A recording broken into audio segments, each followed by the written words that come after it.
Hello, my name is Alex Rodriguez. Today I'm going to be interviewing Lilibeth André, artiste extraordinaire. So a couple of questions I came up with to try and get to know her better as an artist, um, from the perspective of a prospective new fan, or anybody who's a connoisseur of art in general. So uh, I guess we can just get started. Yeah, sure. Yeah. I'm ready. Okay. So these were actually surprisingly difficult for me to come up with because I've never really thought of interviewing you. I'm usually not the interrogator; I'm the interrogatee. But from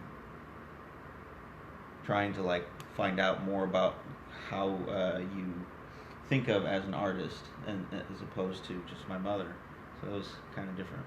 So I guess the first thing I want to ask is, do you have a favorite medium to paint with, and why? Why is that your favorite? Well, um, I started with oils. I started learning how to use oil paints, and the next medium I used was watercolor. And maybe that's why I like them both the best. After some time, I re-picked up the oil paints, but I use water-based oil, so they don't have any solvents. Don't use any solvents at all, because it doesn't pollute the air as much, and it doesn't hurt my breathing as much. Doesn't give me a headache, and I've been using them for maybe almost 20 years now. Yeah, pretty close to that, if not.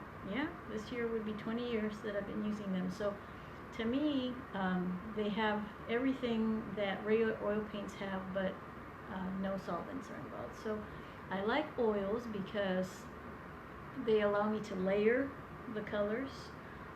They allow me to create the textures that I want, and I can mix them and obtain pretty much what I want to do with the paints.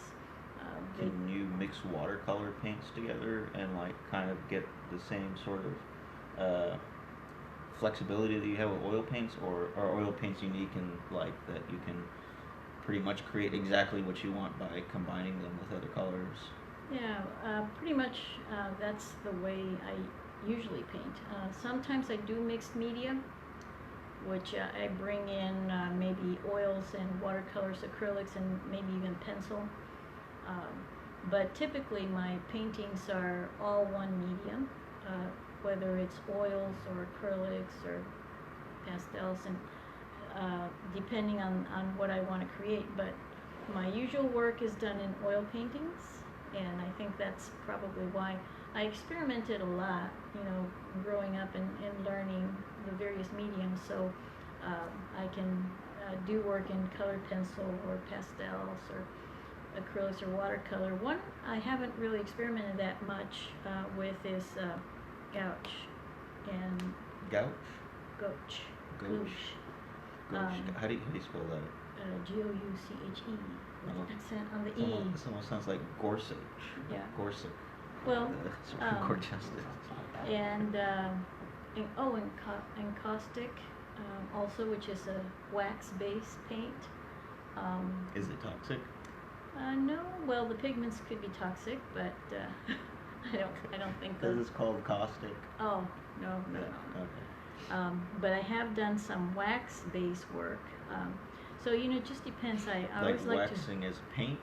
Yeah. So Yeah.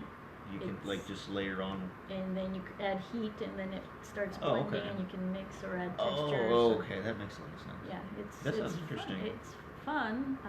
I've played with that, and the whole idea of playing with the different mediums is that you can learn to understand them as a tool, and then as you begin to master it, then you can make it do what you want and create what you want to do with them. But overall, the majority of my work lately, over the last few years, has been in water-based oils. Okay, well that's kind of my leading up to the next question. So, what is the largest work that you've done besides sidewalks? Mhm. And was that oil as well? or was that something else? Yes, it was oils, and it was a triptych and a diptych, 40 by 30 on 2 canvases, so it was double the size. So 40 by 30 inches, right? Inches. So if 48 inches is 4 feet, so this is just like just under like 4 feet, or a little bit over 3 feet each side. Right. Okay. Something like that. So that is, I think, the largest I have done without doing the street murals. Yeah. I was going to The say street besides murals, the sidewalks. I think the largest street mural I've done is 20 by 10. 20 feet by 20 10 feet by 10 feet, yeah. Yeah. Big difference, inches to feet. So is that a lot quicker with like the pastel, the chalk or whatever than like the paintbrush? Well, I mean, you could use the chalk on a canvas or on a board as well. So it really just depends. For me, since I started painting on large canvases, one of the challenges was to learn to paint small. When I was participating in some exhibitions where the piece had to be 8 by 10, that was a big challenge because I had to take my experience working on a big canvas and begin to learn how to paint small and still carry the texture and the color and the detail that I wanted into a much smaller piece without overly detailing it, which is not something I like to do. However, it was an interesting result. I usually amaze myself when I experiment, because I'll come up with something that I learn and then I'm able to apply it to other mediums and other works. Well, that's reminding me of one of the other questions. Like, I'm not sure if I had the right order, but so what sort of lessons did you learn from doing those sidewalk festivals, and any of them carry over into like regular size paintings? Like, what did you learn from doing those giant 20-foot things? Mm-hmm. And if you can remember something specific, like was there anything that you like learned from doing something on a large scale that was useful, and Yeah. Well, on a small scale? I always have done my sidewalk work as a fun project. So I'm very loose and very free, and I bring my learning from the canvas to the sidewalk, and I let it loose and experiment more. So it's a fun result, and I can work big. I mean, really big.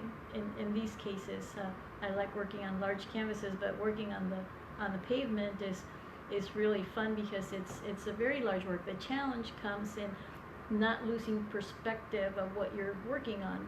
In other words, standing back and looking at your work so that you can not get caught up in a detail. Yeah, one little corner of your grid. Because I remember when you would do them, you had established like you didn't have much time. It's like a day or something like that to do something that was open for like the weekend. Mm-hmm. So you'd have to have a grid, and like I can definitely imagine you like focusing on one little square and getting too caught up in that, not realizing I've got 56 other squares or whatever Yeah. that I need to finish. Exactly, because with the canvas you can focus on a small area with this type of distance, whereas to do the same thing on a larger piece, then you're moving your arm to create that arch and that movement. So not getting caught up in a small scale when you're working on a large piece. I think that was the one thing that I learned, and just to be more free with my strokes in general. Okay. So, what can you remember, like, which painting of yours took the longest, and which sort of specific detail in something like took the longest to like go over? Like, I can imagine maybe like painting a jaguar is like more time